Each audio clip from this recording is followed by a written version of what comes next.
The gunshot echoed through the dusty streets of Redemption Creek, Montana Territory, 1873, turning heads and halting conversations as surely as if the hand of God had descended.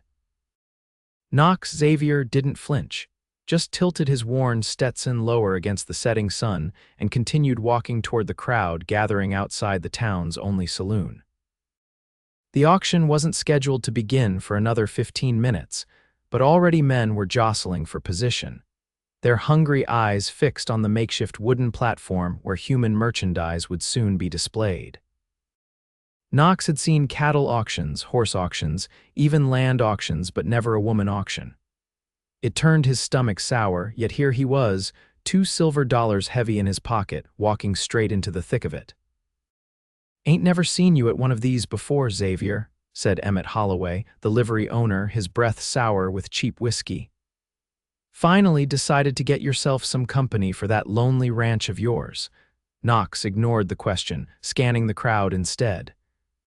30 men, maybe more, most locals, but some trail-worn strangers. Ranch hands with a month's wages burning holes in their pockets. Miners fresh from the hills with gold dust in their pouches. Even the mayor stood in the shadows, pretending he was just passing by. "Here, this one's a real beauty," Emmett continued, undeterred by Knox's silence. "Eastern girl, education and all, fell on hard times after her daddy lost everything in some banking scandal." "A woman ain't livestock," Knox finally said, his voice low enough that only Emmett could hear. Emmett shrugged. "Way of the world out here, better than starving, I reckon." The crowd parted as Tobias Fletcher, the self-appointed auctioneer for these unsavory events, climbed onto the platform. Behind him, a thin figure in a dirty dress stood with head bowed, wrists bound with coarse rope. "Gentlemen, your attention, please," Fletcher's voice boomed across the street. "Today I present to you a rare opportunity indeed." With a theatrical flourish, he pulled the girl forward. Even beneath the grime and fatigue, Knox could see she was young, early 20s at most, with chestnut hair that might have been beautiful if it weren't so matted and dirty. Her eyes stayed fixed on the wooden planks beneath her feet. "Miss Sophia Ackerman comes to us all the way from Boston. Educated at one of them fancy ladies' academies. Can read, write, cipher, and play the pianoforte. Imagine that gentleman culture in your very own home." A ripple of appreciative murmurs moved through the crowd. Knox felt his jaw tighten. "Cooking skills untested," Fletcher continued with a wink, "but I'm sure she can learn whatever you need teaching. Bidding starts at $5 for a 6-month contract, $4, someone shouted. "3, called another, a burly miner with hands like ham hocks. Knox watched the girl flinch at each bid, as if each lower number was a physical blow. For the first time, she raised her eyes and scanned the crowd. When her gaze met his, Knox felt something shift inside him, recognition, though they'd never met. Her eyes were green as spring grass, but hollow with despair. $2. The words left Knox's mouth before he realized he'd spoken. Fletcher frowned. "Now see here, gentlemen, this is a fine specimen, $2, Knox repeated, louder this time, stepping forward. "And that's for a permanent arrangement, not your 6-month nonsense." A murmur rippled through the crowd. Fletcher licked his lips nervously. The lady's worth more, not to these men, apparently. Knox pulled the $2 from his pocket, the entirety of his spending money for the month. $2, take it or leave it. Something in his tone must have carried weight, for Fletcher hesitated only a moment before nodding curtly. "Sold to Knox Xavier for $2.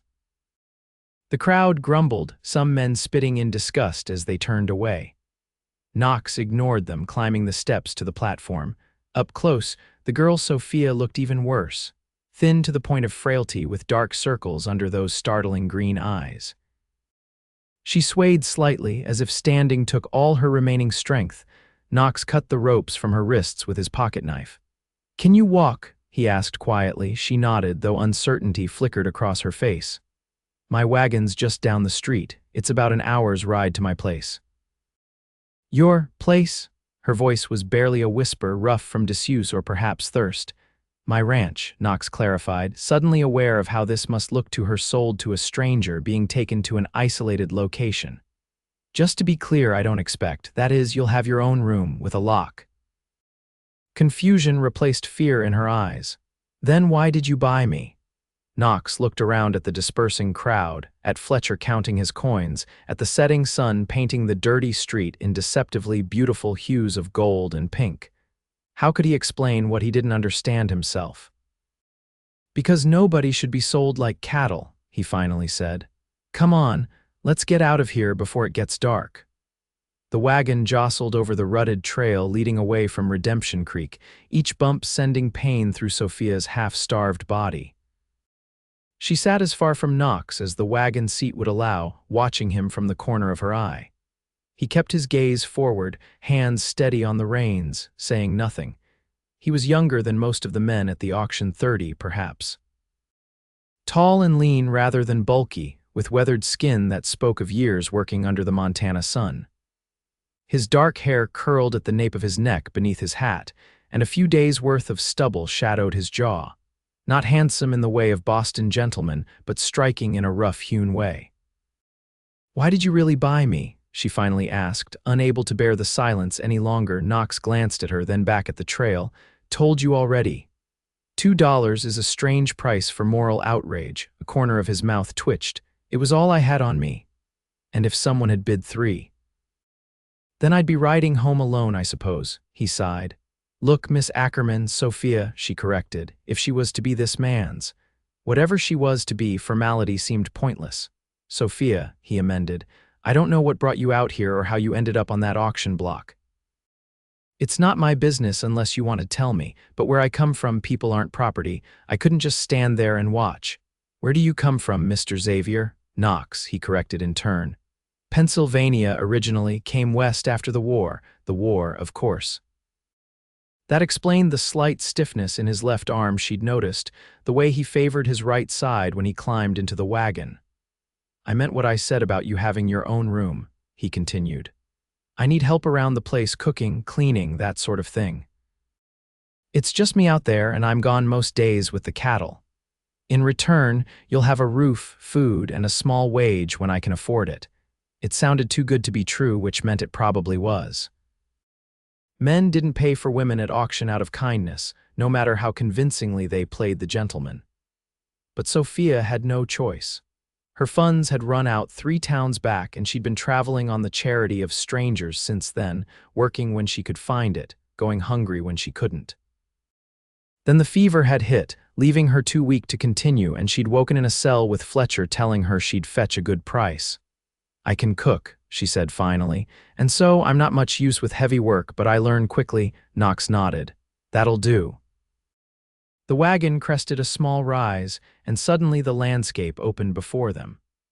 Golden prairie grass stretched toward distant mountains still capped with snow despite the late spring season.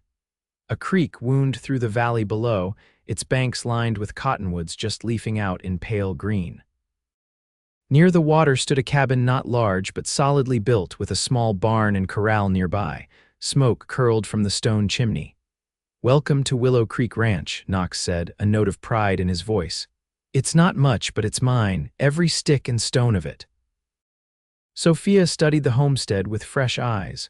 Not the rough, temporary shelter she'd expected, but a proper home, lovingly maintained. Someone had even planted flowers along the front path. "It's lovely," she said honestly. Knox looked surprised, then pleased. "Well, inside's a bit of a mess. Been just me and occasionally my brother when he's passing through. Haven't had much reason to keep things tidy." As they drew closer, Sophia could see that the cabin was larger than it first appeared, not just a one-room shelter, but a proper small house with what looked like at least 2 rooms. A wide porch wrapped around the front, furnished with a rocking chair and a bench.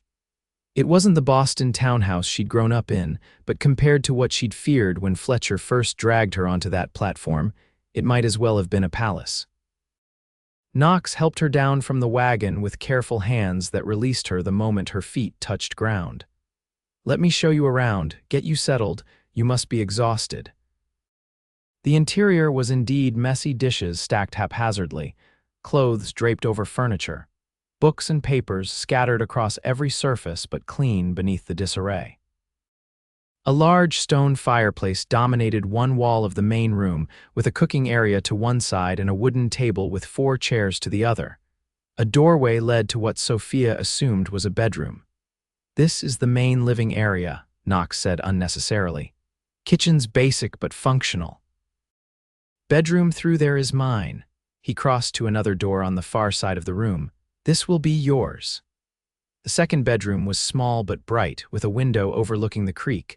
A narrow bed with an iron frame stood against one wall, neatly made with a colorful quilt. A small dresser and washstand completed the furnishings. "My mother's room when she was alive," Knox explained.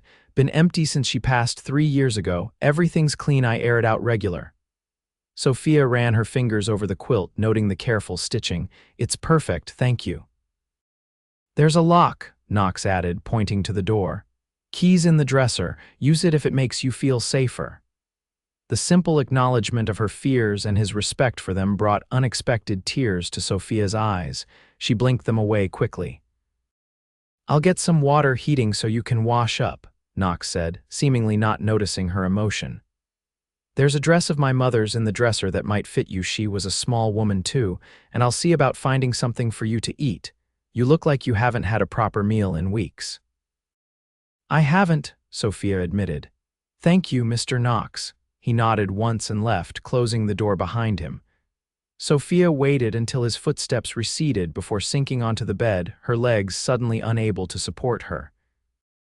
Exhaustion, relief, and lingering fear battled within her as she looked around at what was to be her home, at least for now. She found the key exactly where Knox said it would be, tested it in the lock, and felt a small measure of security settle over her. Whatever this arrangement turned out to be, at least she had a door she could close, a space that was hers alone. The dress in the dresser was simple but well made, a faded blue cotton that had been mended in several places with tiny, nearly invisible stitches. It hung loose on Sophia's underfed frame, but was clean and whole, the first clean garment she'd worn in nearly a month. By the time Knox knocked on her door to announce that water and food were ready, Sophia had washed her face and hands in the basin, combed through her tangled hair as best she could with her fingers, and changed into the borrowed dress. "There's stew," he said when she emerged. "Nothing fancy, but it's hot." The stew was simple beef, potatoes, carrots, and onions, but to Sophia it tasted like the finest meal ever prepared. She had to force herself to eat slowly, knowing her shrunken stomach would rebel if she rushed. Knox ate his own portion in silence, occasionally glancing at her but never staring. When she'd finished, he pushed a mug of coffee toward her, real coffee, not the chicory substitute she'd grown accustomed to during her journey west. "I should tell you how I came to be." "There," Sophia said finally, wrapping her hands around the warm mug. Knox shook his head. "Not necessary." "I'd like to," she insisted. I wasn't." She took a deep breath. "My father was Edmund Ackerman. He owned Ackerman Mercantile Bank in Boston." Recognition flickered in Knox's eyes. Even out here, news of the Ackerman scandal had traveled. After he died, after he took his own life, they took everything. The house, the furnishings, even my mother's jewelry. My mother couldn't bear the shame. She went to live with her sister in Philadelphia. Sophia stared into her coffee. "They didn't have room for me, so you came west." "I had a position waiting in San Francisco. A respectable family needed a governess for their children. I had references, credentials from the Harrington Academy for Young Ladies." "What happened?" "The stagecoach was robbed outside of Cheyenne. They took everything, my trunk, my reticule with all my money and papers. I tried to find work, but without references." She shrugged. "I made it this far before I fell ill. The fever, I collapsed in the street, and when I woke." "Fletcher had you," Knox finished grimly. "He said I owed for the doctor, for the room I'd been kept in. When I couldn't pay, he said he'd find someone who would." Sophia finally looked up, meeting Knox's gaze directly. "I want you to know I'm not experienced in." A dull flush crept up Knox's neck. "I understand, and like I said, that's not why I brought you here." "Then why? $2 is a very specific price." Knox pushed his empty bowl away and leaned back in his chair. "My mother was sold when she was 16, in Tennessee before the war." $2, that's what her first master paid for her. She never forgot that number. Sophia's eyes widened. Your mother was a slave, yes, Knox's expression dared her to comment. My father was her second owner. He fell in love with her, freed her, married her. Brought her west after the war where nobody knew their history and nobody cared. And your father died at Gettysburg, Union side, of course. A muscle ticked in Knox's jaw. I was 14. My brother Isaac was 12. Ma raised us alone until consumption took her 3 years ago. I'm sorry, Sophia said softly. Knox shrugged. Life's hard out here, but we make do. He stood, gathering their dishes. You should rest. We can talk more tomorrow about how things will work. Sophia wanted to ask more questions about his mother, about the ranch, about his expectations, but exhaustion was claiming her rapidly now that her belly was full. She managed to thank him again before retreating to her room, where she locked the door more out of habit than fear, and fell into the first peaceful sleep she'd had in months. Knox stood outside her door for a long moment, listening to the soft sounds of her settling into bed. What the hell had he done? Brought home a stranger and educated Eastern lady, no less, to his bachelor's cabin in the middle of nowhere. Isaac would laugh himself silly when he found out. But when he'd seen her standing there, eyes downcast but shoulders straight despite everything, something had shifted inside him. She reminded him of his mother, not in looks, but in that core of steel beneath the fragile exterior. And no matter how improper or impulsive, he couldn't regret his decision. With a sigh, Knox turned away from Sophia's door and began to clean the dishes, wondering what tomorrow would bring.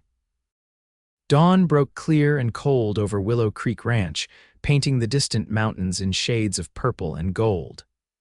Knox had been up for an hour already, checking on a mare about to foal and feeding the small herd of cattle that represented his entire livelihood.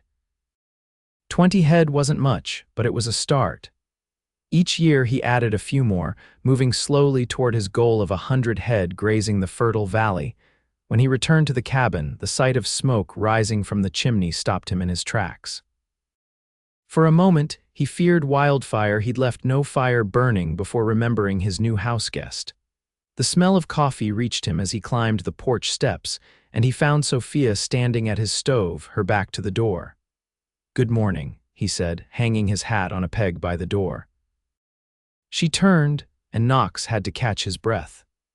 24 hours had transformed her. Clean hair hung in waves down her back. Her borrowed dress had been neatly mended and taken in overnight to better fit her slender frame, and her face, though still too thin, had lost its haunted look. She was beautiful in the morning light, and Knox felt suddenly aware of his own rough appearance. Good morning, she replied. I hope you don't mind I started breakfast. It's only biscuits and bacon, but the coffee's fresh. Mind. It's been months since I've had anything but my own sorry cooking for breakfast. Knox washed his hands in the basin by the door. Smells wonderful. They ate in companionable silence, Knox too hungry after his morning chores to make conversation, Sophia seemingly content to let him eat in peace. The biscuits were light and flaky, better than any Knox had managed to produce, and the bacon was crisp rather than burned. I've been thinking about our arrangement, Sophia said when he'd finished his second cup of coffee. I'd like to earn my keep properly. $2 hardly seems adequate compensation for room and board. Knox shook his head. Those $2 weren't payment, they were. He struggled to find the right words. A statement, you don't owe me anything. Nevertheless, I'd like to contribute. You mentioned cooking and cleaning. I can certainly handle those tasks, but I noticed your account books on the desk. Perhaps I could help with those as well. I was trained in bookkeeping at the academy. Knox blinked in surprise. Most ranchers he knew kept rudimentary records at best. His own attempts at bookkeeping consisted mainly of scrawled notes about cattle births, deaths, and sales. That would be helpful, he admitted. Numbers aren't my strong suit. What else? Sophia pressed. You mentioned being alone here. Does no one else work the ranch with you? Can't afford hired help yet.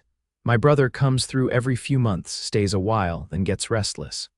There's old Jim Tucker down in the south pasture. He has a claim on 40 acres at the edge of my property. Watches my cattle that graze down that way in exchange for supplies. But mostly it's just me. Sophia nodded thoughtfully. Well, I'm not much use with cattle, I'm afraid, but I can learn. In the meantime, I can keep the house, handle the correspondence and books, tend a garden if you'd like fresh vegetables. You're assuming you'll stay, Knox observed. You might not like it here, it's isolated. Town's a good hour's ride. Winters are harsh. Mr. Xavier Knox, Sophia said, meeting his gaze directly.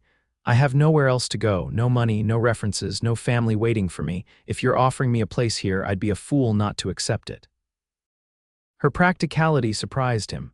He'd expected tears, perhaps, or at least some hesitation at the prospect of living alone with a strange man miles from civilization.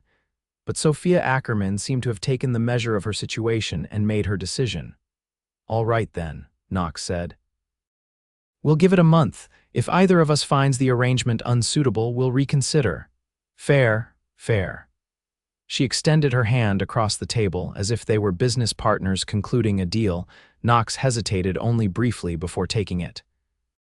Her hand was small, but her grip was firm, and something electric passed between them at the contact. He released her quickly, suddenly flustered. I need to check the north pasture, he said, standing. Won't be back until supper time, most likely. I'll have something ready, Sophia promised. And I'll see what I can do about this place while you're gone. Knox almost warned her not to overexert herself. She was still clearly recovering from her illness and journey, but something in her expression stopped him. She needed to be useful to prove her worth. He understood that feeling all too well. There's a pistol in the drawer by my bed, he said instead. You know how to use one, Sophia's eyebrows rose. I grew up in Boston, not on the moon. Yes, I can shoot. Knox couldn't help the smile that tugged at his mouth. Good. Shouldn't need it, but better safe than sorry. If you hear the warning bell from Tucker's place, get the gun and stay inside. Warning bell. Indians sometimes come through the valley, mostly peaceful these days, but occasionally a young brave gets ideas about proving himself. Old Jim rings his bell if he spots trouble. Sophia nodded, her expression serious but not fearful. I understand. With a nod of his own, Knox gathered his hat and riding gloves. See you at supper then. As he rode out, Knox glanced back to see Sophia standing on the porch, watching him go. The sight of her there, framed by the morning light, his mother's dress blowing slightly in the breeze, made his chest tighten with an emotion he couldn't quite name. Sophia watched until Knox disappeared over the ridge, then turned her attention to the cabin. Beneath the obvious disarray lay the bones of a lovely home. The logs were well fitted, the windows larger than most frontier cabins boasted, the furniture simple but solidly crafted. Someone, Knox's mother, perhaps had cared deeply for this place. She started with the dishes, then moved to the scattered clothing, sorting what needed mending from what merely needed washing. By midday, the main room was nearly unrecognizable, floors swept, surfaces dusted, furnishings arranged to make the most of the space. She found a shelf of books, well-worn volumes of poetry, history, and surprisingly, several novels, and arranged them neatly, noting titles she'd like to explore later. The desk in the corner contained Knox's account books, as chaotic as she'd expected. Dates and figures scattered across pages with little organization, though she could see he'd tried to be methodical.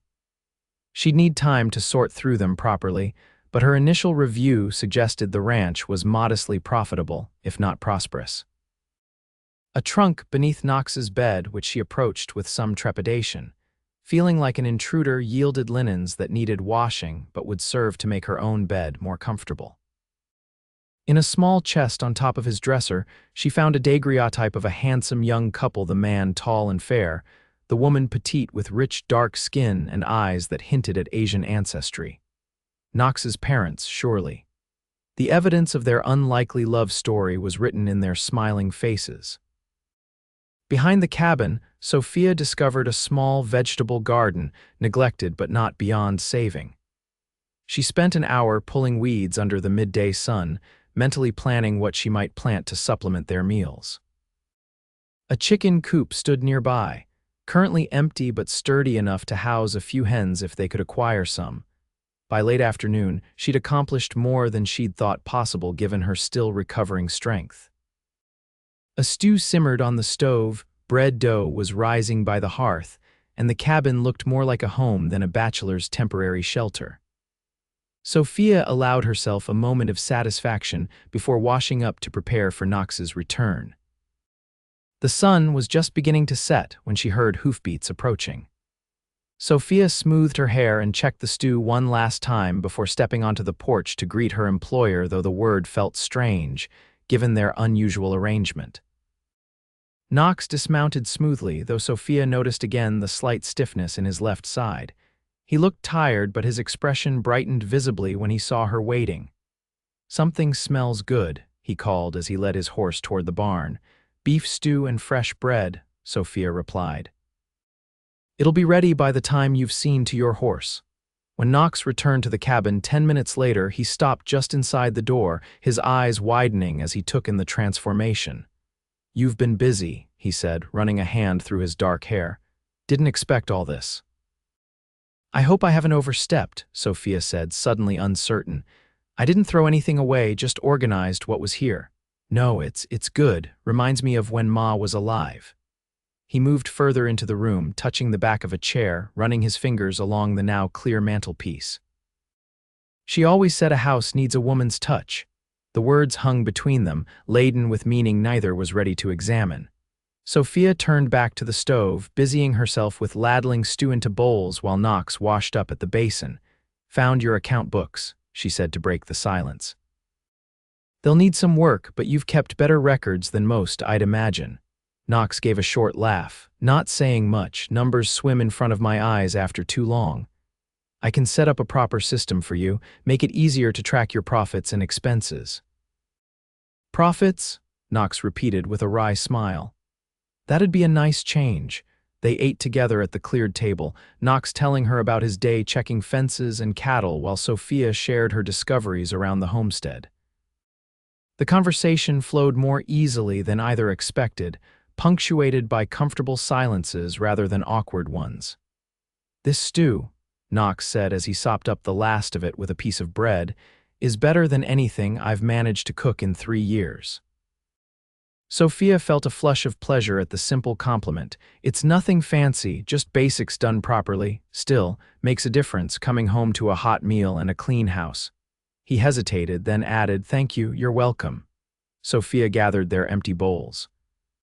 "It's the least I can do, considering," Knox's expression sobered. "About that, I've been thinking we should formalize our arrangement somehow so you don't feel owned." "What do you suggest? A contract?" "Stating that you work for me as a housekeeper with room and board plus a small wage when I can manage it. After 6 months, you're free to stay or go as you choose with a reference from me if you decide to move on." Sophia considered his proposal. "That seems fair. Though I have no intention of leaving if things continue as they are." "Things have a way of changing," Knox said, his voice carrying a weight of experience beyond his years. "Best to have these matters clear from the start." "Very well, we can draw up the contract tomorrow."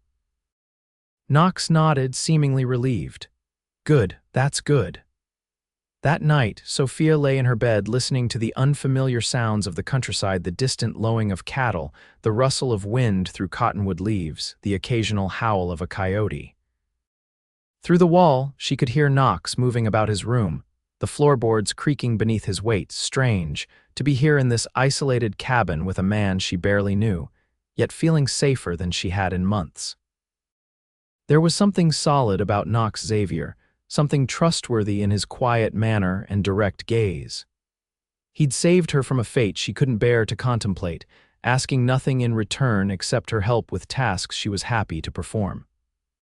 It wasn't the life she'd imagined for herself growing up in Boston, but as Sophia drifted toward sleep, she found herself unexpectedly content with where fate had deposited her. For now, at least, Willow Creek Ranch felt like exactly where she was meant to be. Days stretched into weeks as spring gave way to early summer in the Montana Valley.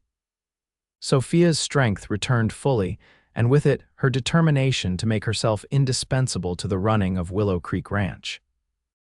The vegetable garden flourished under her care, providing fresh produce for their table. Knox had returned from town one day with 6 laying hens, and now fresh eggs supplemented their meals. The interior of the cabin gleamed with polish and care. But it was the account books that truly showcased Sophia's value.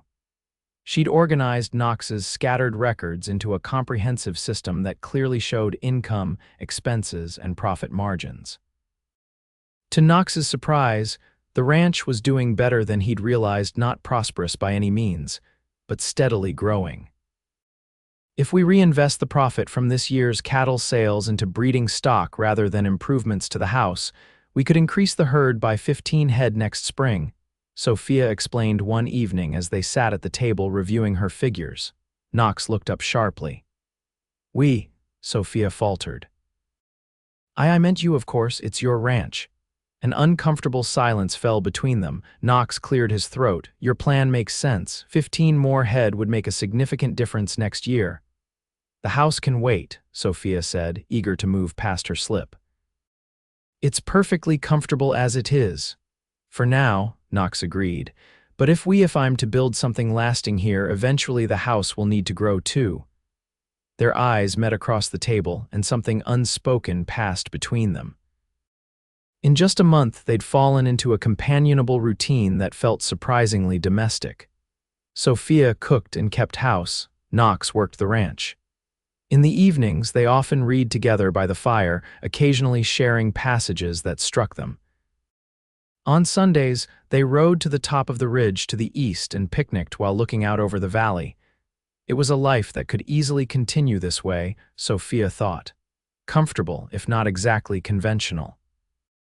But increasingly, she found herself watching Knox when he wasn't aware, admiring the graceful way he moved despite his war injury, the gentleness of his hands when he worked with the animals, the rare but transformative effect of his smile. These thoughts troubled her. She was dependent on him for everything: her home, her food, her very safety.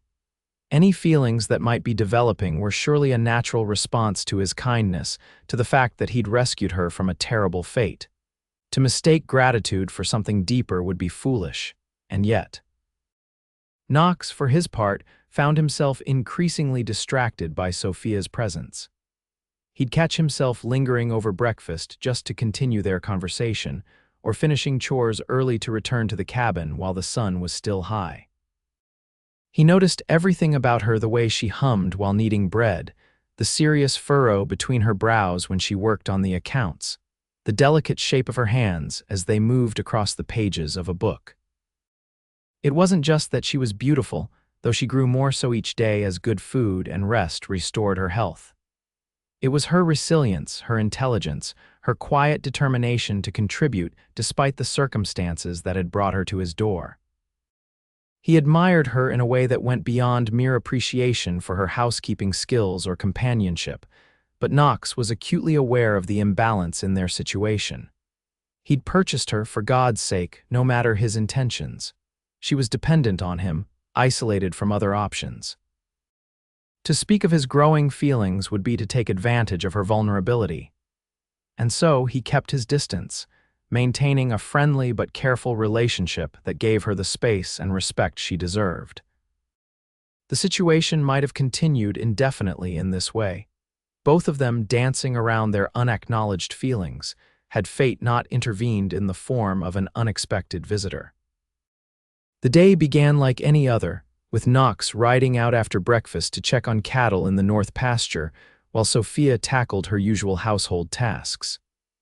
She was hanging laundry on the line behind the cabin when she heard hoofbeats approaching from the direction of town. Shielding her eyes against the June sun, she made out a single rider, a man on a handsome bay horse, moving at an unhurried pace. Sophia hurried inside to retrieve the pistol Knox had shown her, then returned to the porch to await the visitor.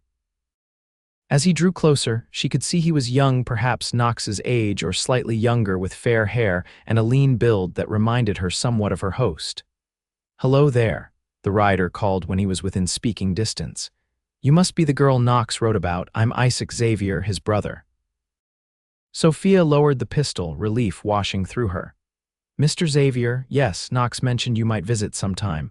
Isaac dismounted with fluid grace, his smile bright and open in a way Knox's rarely was. "Just Isaac, please, and you're Sophia, right?" "Yes, Sophia Ackerman." She slipped the pistol into the pocket of her apron. I'm sorry about the gun. Knox insisted I be cautious with strangers. Smart man, my brother. Isaac led his horse toward the barn. Mind if I put Admiral here up with Knox's gelding? Been a long ride from Helena. Of course. Please make yourself at home. Knox should be back by midday.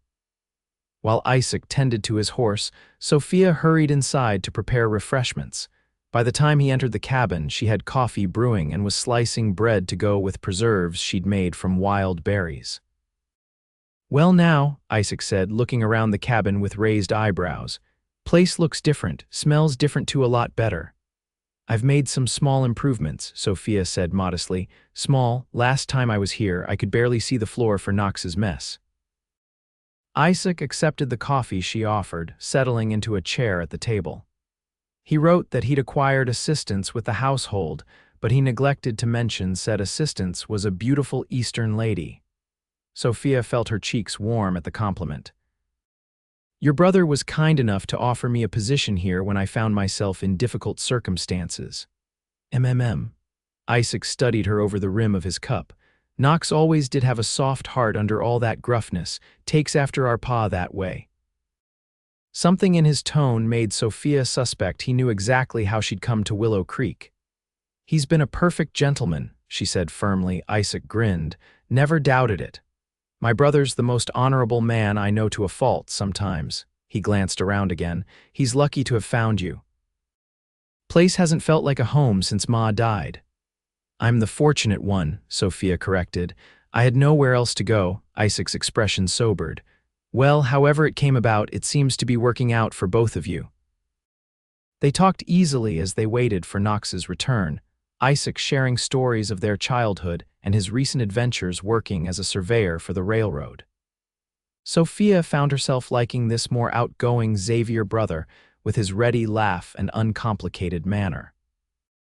When Knox finally rode in around noon, he stopped short at the sight of his brother's horse in the corral. Sophia watched through the window as his expression shifted from surprise to pleasure to something more guarded before he composed himself and headed toward the cabin. Isaac, he said as he entered, removing his hat. Didn't expect you for another month at least. The brothers embraced briefly, thumping each other on the back. Railroad work wrapped up early, Isaac explained.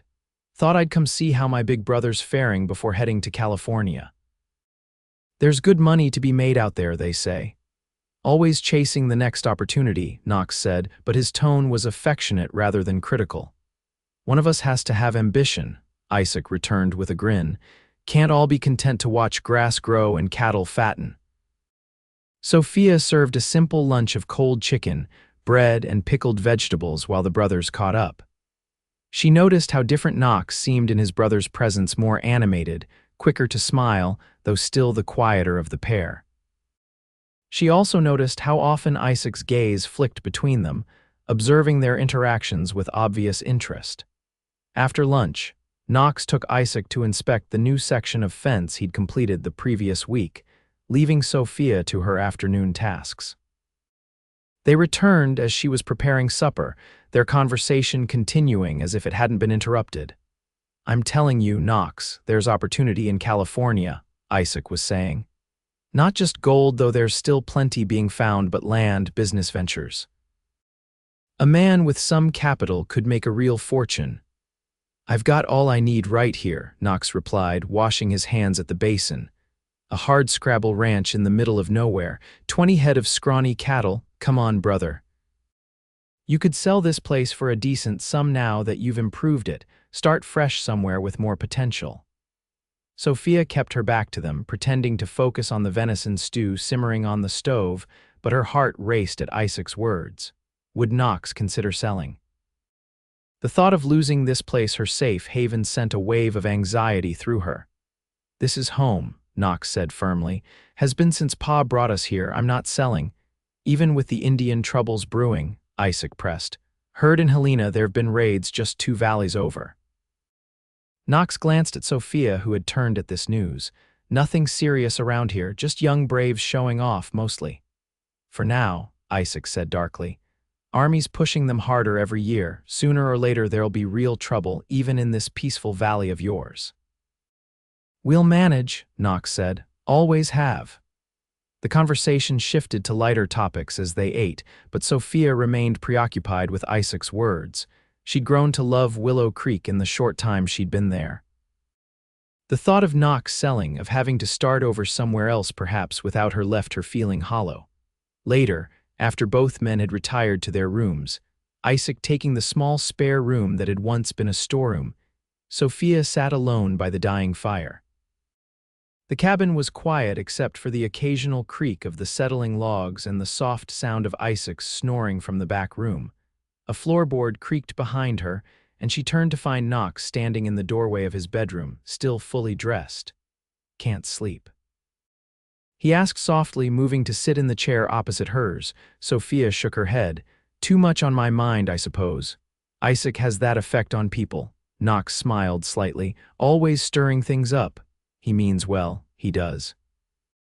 But he's restless by nature, never satisfied with what's in front of him, always looking toward the horizon." "And you're not?" Sophia asked. Knox considered the question, his face thoughtful in the fading firelight. "I've done my share of wandering. After the war, I couldn't settle anywhere for long.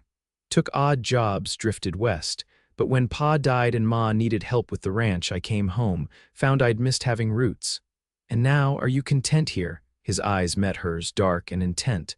"More content than I've been in a long time." Something in his gaze made Sophia's breath catch. She looked away, unable to bear the intensity of the moment. "I should let you rest," Knox said, standing. "Morning comes early."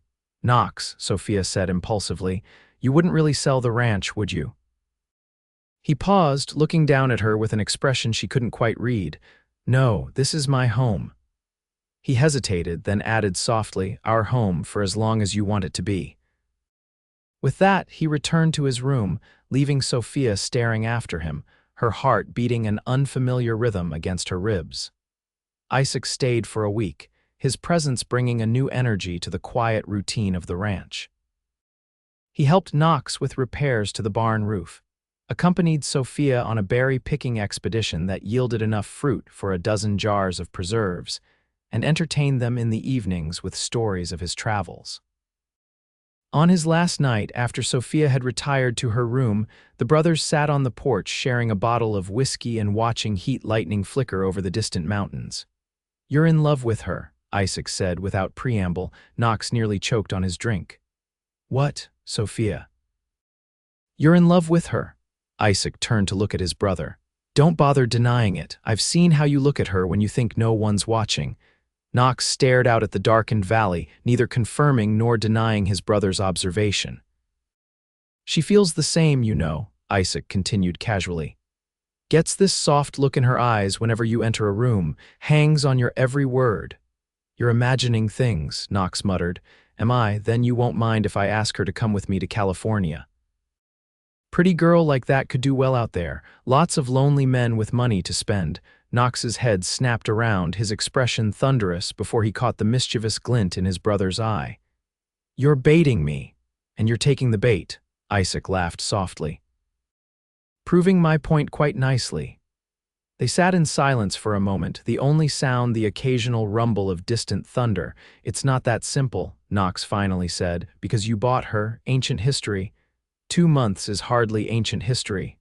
Isaac shrugged. "Maybe not, but it's long enough for real feelings to develop. She's not the frightened girl you rescued anymore, Knox. She's a woman who's chosen to stay here with you when she could have asked me to take her anywhere else.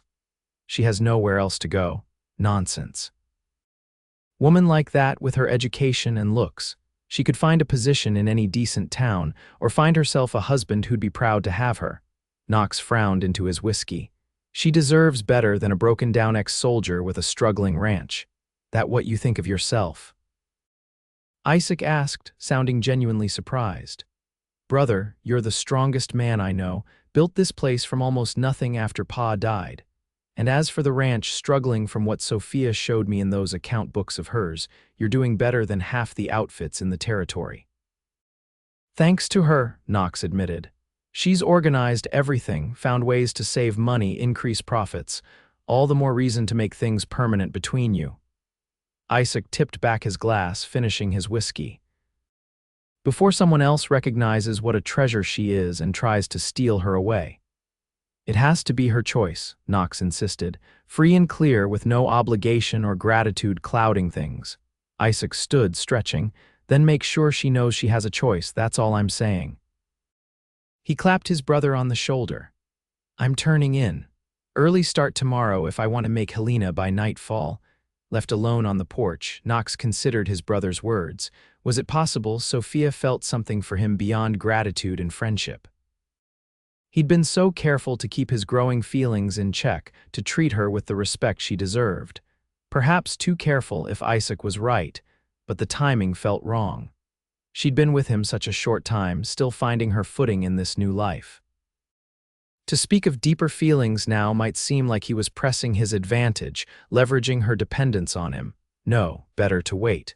To give her more time to be certain of her own mind and heart. He'd been alone this long, he could be patient a while longer. Inside her room, Sophia lay awake, having heard more of the brothers' conversation than either would have guessed through her partially open window. Her heart raced at Knox's indirect confirmation of his feelings, even as his hesitation both frustrated and touched her. He wanted it to be her choice, wanted her to come to him free of obligation or necessity. Sophia pressed her face into her pillow, tears of confused emotion dampening the fabric. How could she make him understand that she already had chosen? That what had begun as gratitude had blossomed into something much deeper, much more profound. But Knox was right about one thing: timing mattered. If she spoke too soon, he might always wonder if her feelings were genuine or born of her circumstances. Better to wait, to let more time pass, to show him through her actions rather than words that her heart was his. With that resolution, Sophia finally drifted to sleep, unaware that the morning would bring challenges neither of them had anticipated. Isaac departed at dawn, leaving behind a strange vacuum in the household. Both Knox and Sophia moved through their morning routine with unusual quietness, each preoccupied with thoughts of the other, neither ready to speak them aloud. I'll be checking the herd in the south pasture today, Knox said as he finished his breakfast. Might be late getting back. I'll keep supper warm, Sophia replied, not meeting his eyes as she gathered his empty plate. Knox hesitated by the door, seemingly on the verge of saying something more, then simply nodded and left. Sophia watched him ride away, wondering if things would ever be the same between them after the revelations of the previous night. The day passed slowly. Sophia kneaded bread with more vigor than necessary, swept floors that were already clean, and finally settled at the desk to update the account books with recent expenses. But even numbers couldn't hold her attention. Her mind kept returning to Knox's words on the porch. It has to be her choice. As afternoon stretched toward evening, dark clouds began gathering over the mountains to the west. A summer storm was brewing, likely to hit before Knox returned. Sophia brought in the laundry from the line and made sure the chicken coop was secure against the coming wind. She was checking the windows when she heard the distant clang of Jim Tucker's warning bell from the south pasture. Sophia froze, counting the rings. 3 short, 3 long, 3 short, the signal for Indians approaching. Heart pounding, she retrieved the pistol from her room and loaded it with steady hands. Knox had taught her to shoot properly during her second week at the ranch, impressed by her natural aim. She wasn't afraid to use the weapon if necessary, but she hoped it wouldn't come to that. Through the window, she saw 3 riders approaching from the direction of Tucker's claim. They rode without saddles, their horses' flanks painted with symbols she didn't recognize. Young men, hardly more than boys, with feathers in their hair and determination in their posture. Sophia considered her options. She could bar the door, hide inside, and hope they simply took what they wanted and left. But that might mean losing the horses or supplies they couldn't afford to replace. Or she could confront them, a risky proposition, but one that might save the ranch from serious loss. Decision made, she tucked the pistol into the pocket of her skirt and stepped onto the porch, forcing herself to stand tall and still as the riders approached. They pulled up about 20 yards from the cabin, assessing her with curious eyes. The oldest, perhaps 18 or 19, spoke a few words to his companions, who laughed in response. Though Sophia couldn't understand their language, the contemptuous tone needed no translation. "This is Xavier Land," she called, projecting her voice to carry across the yard. "State your business." The leader looked surprised that she had addressed them directly. He nudged his horse forward a few steps. "Xavier man not here?" he asked in halting English. "He'll return soon," Sophia lied, keeping her voice steady. "What do you want?" The young brave gestured toward the corral where Knox's 2 spare horses grazed. "We take payment for crossing our hunting grounds. These horses are not available for taking," Sophia replied firmly. "If you have a grievance with Mr. Xavier, you can discuss it with him directly." The young men conferred among themselves, clearly not having expected resistance from a lone woman. The leader turned back to her with a scowl. "Woman not decide, we take horses." He signaled to his companions, who started toward the corral. Sophia drew the pistol from her pocket and fired into the air. The sound cracked across the yard like thunder, startling the Indians' horses and causing the young men to pull up short. "I said no," Sophia stated, aiming the pistol not at the men but at a point just above their heads. "These horses belong to Knox Xavier. They are not yours to take." The leader's expression darkened with anger, but she could see uncertainty in his eyes. He hadn't expected a woman to stand her ground, much less to be armed and willing to use her weapon.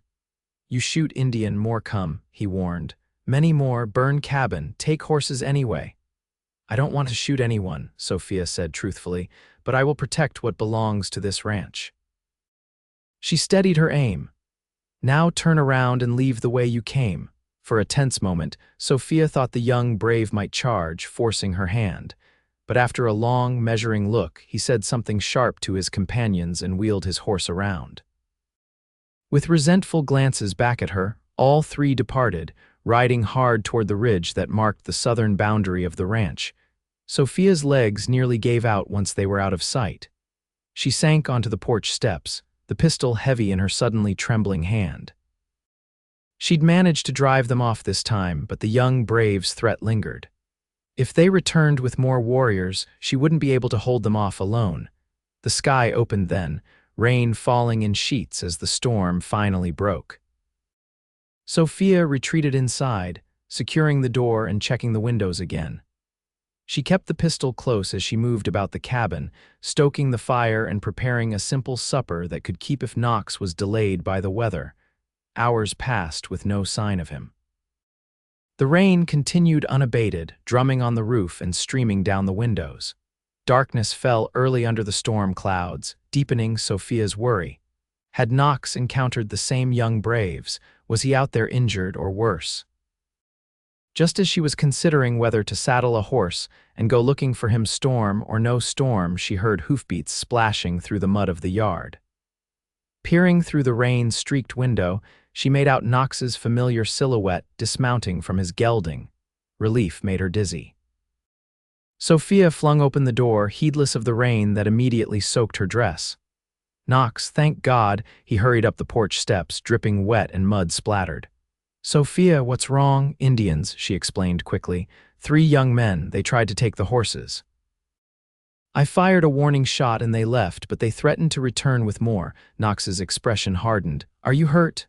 "No, just frightened. They've been gone for hours, but I wasn't sure." "You did right," he assured her, placing a steadying hand on her shoulder. "Let me get my horse settled, then we'll talk." Sophia nodded, suddenly aware of how wet they both were, standing in the open doorway. "I'll find dry clothes. Supper's ready whenever you are." While Knox tended to his horse, Sophia changed into her second dress and laid out dry clothes for him. By the time he returned, she had hot coffee waiting and stew warming on the stove. Knox emerged from his room in dry clothes, his hair still damp but combed back from his face. "Tell me everything," he said as he accepted the coffee she offered. Sophia recounted the encounter in detail: the warning bell, the young brave's appearance, their demand, her response. Knox listened without interrupting, his expression growing increasingly troubled. "Tucker said they took 2 of his calves yesterday," he said when she'd finished. I spent half the day helping him track them, but the trail disappeared at the river. Thought it was just a normal raid they do that sometimes when hunting's poor. But if they came here directly after, you think it's more organized? Sophia asked. Knox nodded grimly. Possibly. There have been rumors of a new war chief among the Blackfoot, rallying the young men to push back against white encroachment. He ran a hand through his hair. We should be prepared for them to return. What can we do? First thing tomorrow, I'll ride to the Thorpe place. It's about 2 hours west. James Thorpe has 4 grown sons. If they'll help, we can move the cattle closer to the house, set up a watch rotation. Sophia nodded, fear mingling with determination. I can shoot if I need to, not just warning shots. Knox studied her face for a long moment, something like pride softening his worried expression. I believe you can, but let's hope it doesn't come to that. He reached across the table and took her hand. You were brave today, Sophia. Braver than most men would have been, facing 3 warriors alone. His touch sent warmth racing up her arm, momentarily distracting her from her fears. I couldn't let them take what wasn't theirs, not after everything you've done for me. This is your home too, Knox said softly. You were defending what's yours as much as what's mine. The words hung between them, weighted with meaning beyond the immediate context. Sophia's breath caught as Knox's thumb brushed lightly across her knuckles, the simple gesture somehow more intimate than any touch they'd shared before. Knox, she began, uncertain what she meant to say but needing to say something. A tremendous crack of thunder shook the cabin, breaking the moment. Knox released her hand and stood. Storm's getting worse. We should turn in early tomorrow. Will be a long day. Sophia nodded, disappointed yet relieved at the reprieve. The time wasn't right, not with danger looming and both of them on edge. Of course. Good night, Knox. Good night, Sophia. He paused at his bedroom door. Lock your window, just in case. That night, sleep eluded Sophia despite her exhaustion. Every sound, the creak of the cabin settling, the howl of wind through the eaves, the relentless drumming of rain had her reaching for the pistol she'd placed beside her bed. When she did drift off, her dreams were troubled, filled with painted warriors and Knox riding away, always just beyond her reach. Dawn broke gray and sodden, the rain having finally stopped but leaving the world draped in mist and mud. Knox was already gone when Sophia emerged from her room, a note on the table explaining he'd ridden to the Thorpe ranch and would return by midday. Sophia spent the morning preparing. She baked extra bread, boiled eggs, and packed provisions that could be eaten quickly if they needed to retreat to the cabin. She cleaned and loaded both Knox's rifle and her pistol, setting them near the door where they could be easily reached. By noon, the sun had burned through the mist, steam rising from the saturated ground as the temperature climbed. Sophia stood on the porch, shading her eyes against the sudden brightness as she watched for Knox's return. When she finally spotted riders approaching, her heart sank. There were only 2 Knox and a younger man she didn't recognize, not the reinforcements they'd hoped for. Thorpe's can't come, Knox explained as he dismounted. 2 of the boys are down with fever and James won't leave them, but he sent Michael here to help and a message to the fort. If there's real trouble brewing, the army will want to know. Michael Thorpe tipped his hat to Sophia. He was perhaps 20, with sun-bleached hair and a serious expression that made him look older. Madam, Pa said to tell you he's sorry he couldn't come himself. We're grateful for any help, Mr. Thorpe, Sophia replied. I've prepared food if you're hungry after your ride. While the men ate, they discussed strategy. They would move the most valuable cattle to the pasture nearest the house, where they could be defended more easily. Michael would take the first watch while Knox checked on Tucker and made sure the old man was safe. What about me? Sophia asked. What should I do? Stay close to the house, Knox said. Keep the rifle handy. If you hear 3 shots in quick succession, bar the doors and windows and don't open for anyone but me or Michael.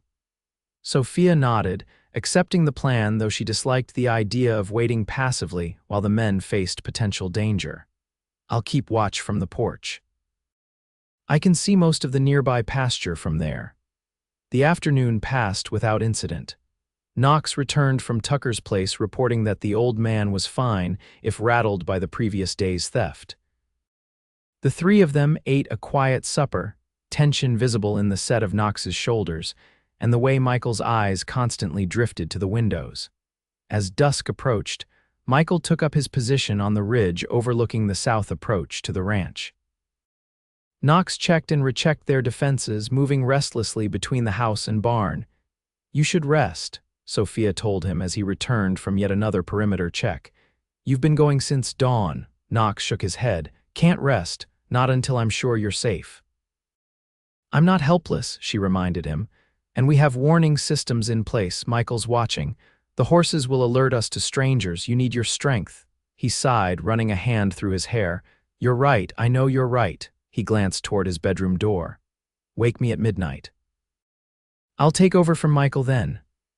"I will," Sophia promised, but midnight came and went without Sophia waking Knox.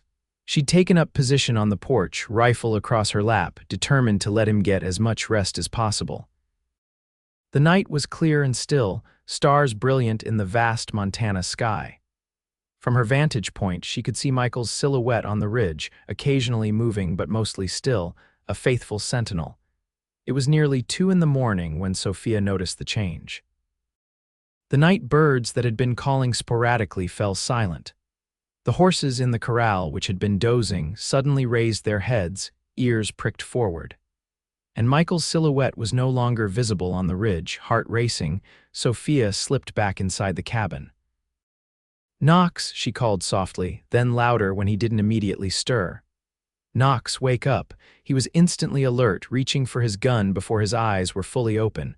"What is it?" "Something's wrong. The animals are nervous and I can't see Michael anymore." Knox was on his feet in seconds, buckling on his gun belt. "Stay here, bar the door behind me." "No," Sophia said firmly. "I'm coming with you. 2 guns are better than 1.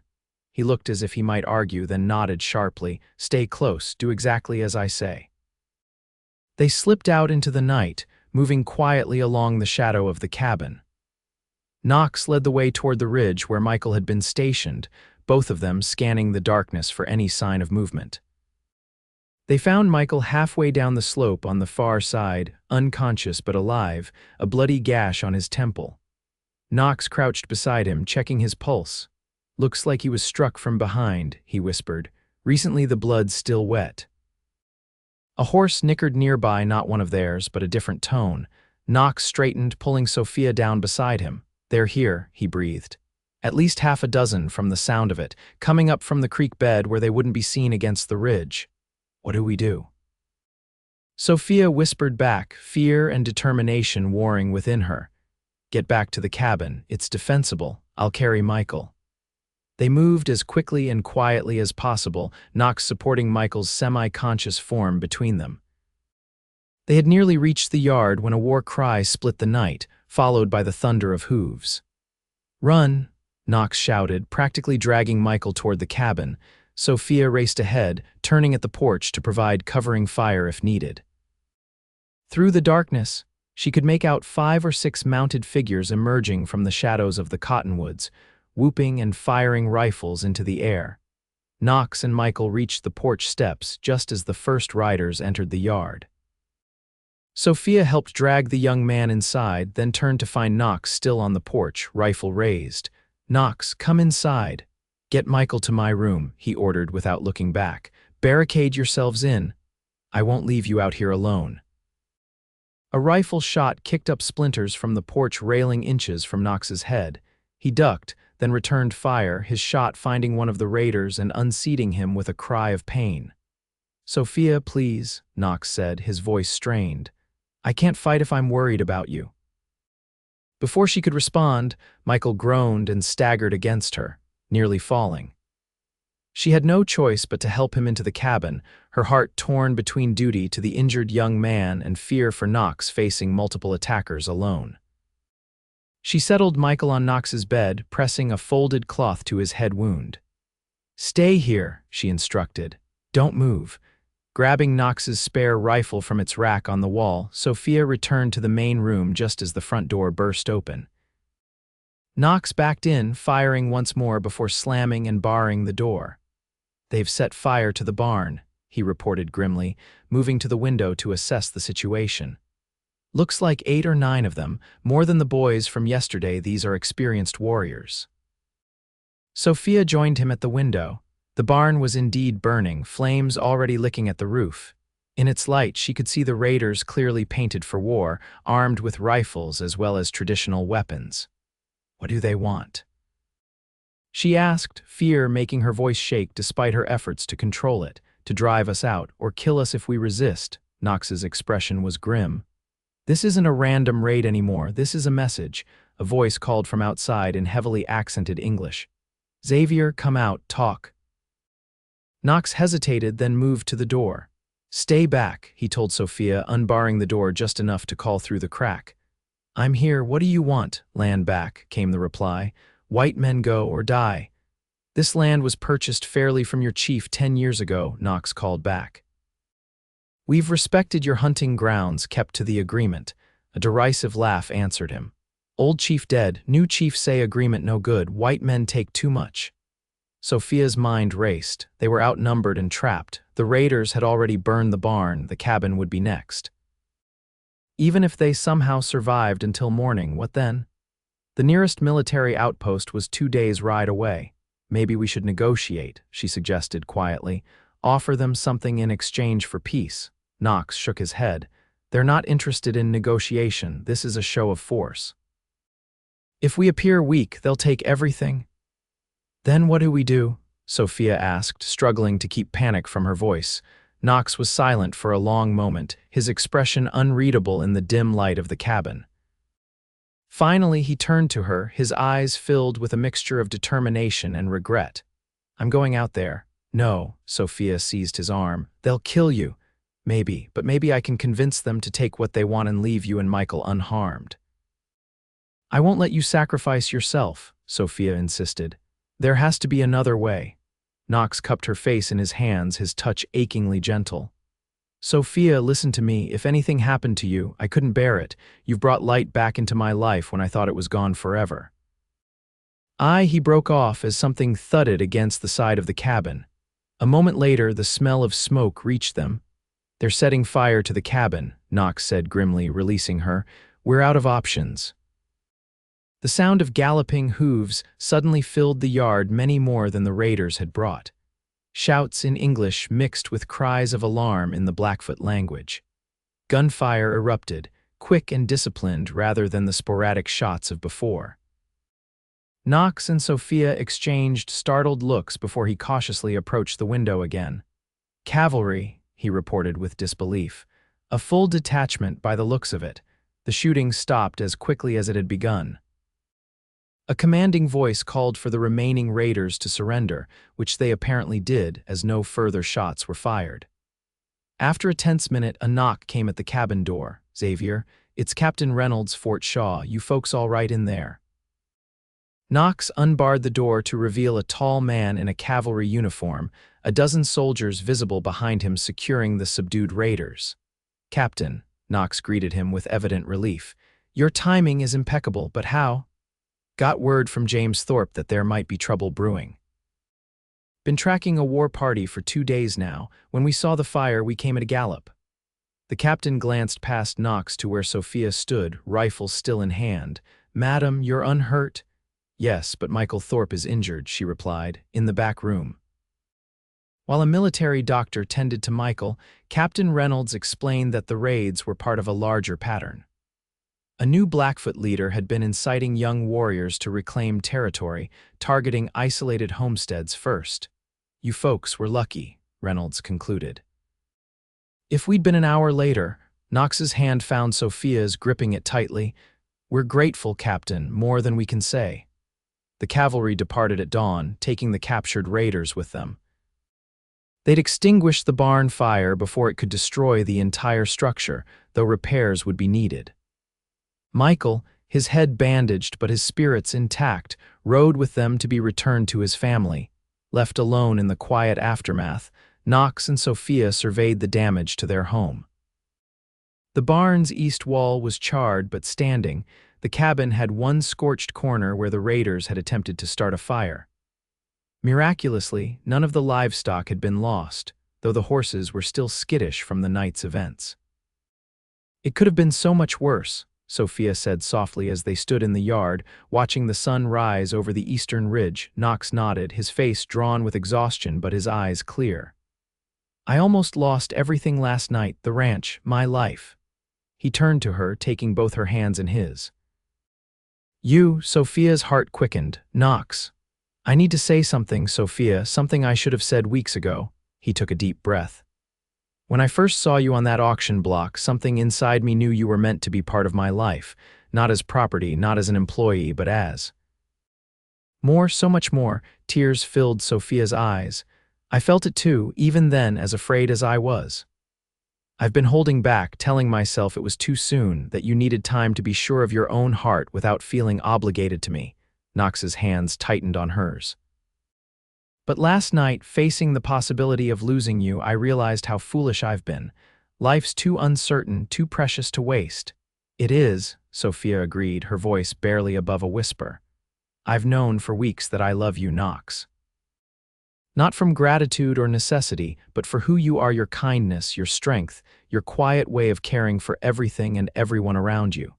Joy transformed Knox's tired face. "I love you, Sophia Ackerman. With everything I am, I love you." He drew her into his arms, and when his lips met hers, Sophia felt as if every moment of her life, even the darkest, most desperate ones, had been leading her to this man, this place, this love that felt as vast and enduring as the Montana sky above them.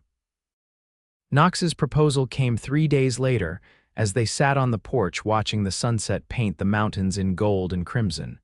Simple and heartfelt, just like the man himself. Sophia's acceptance was equally straightforward, a joyful yes that required no elaboration. They were married in Redemption Creek 2 weeks later, with Isaac, summoned by urgent telegram, standing as Knox's best man, and surprisingly, Mrs. Thorpe attending Sophia. The ceremony was brief, the celebration afterward modest but warm, with neighbors from miles around coming to wish them well, including old Jim Tucker, who pronounced gruffly that he'd known all along those two were meant for each other. As spring turned to summer and summer to fall, Willow Creek Ranch flourished under their joint care. The accounts showed steady profit. The herd grew as planned. Knox added a wing to the cabin, with a proper kitchen and a small parlor where Sophia could entertain the occasional visitors who braved the journey to their remote home. When winter settled over the valley, bringing short days and long nights perfect for storytelling by the fire, Knox often recounted how he'd come to find his wife the best $2 I ever spent, he'd say with a wink that never failed to make Sophia blush. "It wasn't the $2 that saved me," she would invariably respond. "It was you, your heart, your courage." And Knox would smile that rare, transformative smile and say, "No, my love, you were my salvation. From the moment I saw you, you were saving me from a half-life I didn't even realize I was living." 5 years to the day after Knox first brought Sophia to Willow Creek Ranch, they stood together on the porch, watching their 3-year-old daughter chase butterflies in the yard while their infant son slept in Sophia's arms. The ranch had grown. 260 head of cattle now grazed the expanded pastures, and a hired hand lived in the renovated bunkhouse near the barn. "Do you ever regret it?" Knox asked suddenly. "Coming west, all you went through?" Sophia leaned against his shoulder, contentment warming her despite the autumn chill. "How could I regret the path that led me to you, to our children, to this life we've built together, even though it started with you being sold like stock?" The old pain still colored his voice when he spoke of that day, especially because of that, Sophia said firmly. "Because it showed me exactly who you are, a man who would spend his last $2 to save a stranger, expecting nothing in return." She smiled up at him, love shining in her eyes. "How could I not fall in love with such a man?" Knox wrapped his arm around her shoulders, drawing her and their son closer as their daughter ran to join them, chattering about her discoveries in the yard. Together they watched the sun sink behind the mountains, casting long shadows across the land that had become their sanctuary, their livelihood, their home. What had begun as an act of compassion, $2 silver laid down to purchase a woman's freedom, had blossomed into a love story neither could have imagined. A story of rescue and redemption, of two broken souls finding wholeness in each other, of a life built day by day with patience, courage, and unwavering devotion. As twilight deepened into night, Knox Xavier led his family inside, closing the door on the wild Montana landscape that had tested them, challenged them, and ultimately blessed them with everything that truly mattered. The cabin glowed with lamplight and laughter, a beacon of warmth in the vast wilderness, proof that even in the harshest of worlds, love could not only survive but flourish.